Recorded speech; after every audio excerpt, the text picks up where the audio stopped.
देखिए 1950 तक के अधिवेशन हमने कंप्लीट कर लिए हैं कांग्रेस के। अब मैंने कहा था कि 1965 तक के अधिवेशन हम बिल्कुल शॉर्ट तरीके से पढ़ेंगे। देखिए शॉर्ट कुछ नहीं है, इसमें स्थान और अध्यक्ष मेन है, तो वीडियो छोटा हो सके इसलिए मैंने पहले से लिख लिए हैं, ठीक है। बस समझाना है, और कोई नया नाम भी मतलब ज्यादा नाम याद करने की जरूरत नहीं पड़ेगी। 1951 से 1965 तक के अधिवेशन और अध्यक्ष। 1951 नई दिल्ली में अधिवेशन होता है, 1953 में हैदराबाद में, 1954 में कल्याणी। तीनों अधिवेशन की अध्यक्षता किसने करी? पंडित जवाहरलाल नेहरू ने। 52 का अधिवेशन कोई इंपॉर्टेंट नहीं है, सो नहीं लिखा मैंने।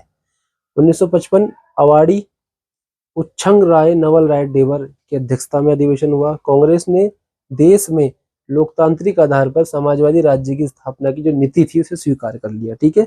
56 में अमृतसर, 58 में गुवाहाटी अधिवेशन हुआ, उसकी अध्यक्षता भी उच्छंग राव नवल राय ढेबर ने की, ठीक है। 3 अधिवेशन उच्छंग राय नवल राय ढेबर ने की अध्यक्षता। 57 का अधिवेशन नॉट इम्पोर्टेंट। 51, 53, 54 की पंडित जवाहरलाल नेहरू ने। एक नाम 3 अधिवेशन खत्म। आपको बस स्थान याद करने की जिम्मेदारी लेनी है, ठीक है। उसके बाद नागपुर 1959 में इंदिरा गांधी अधिवेशन की अध्यक्ष रही। 1960 में और 61 में, 1960 में बेंगलोर में हुआ अधिवेशन, 1961 में गुजरात में, इसकी अध्यक्षता नीलम संजीवन रेड्डी ने करी, ठीक है।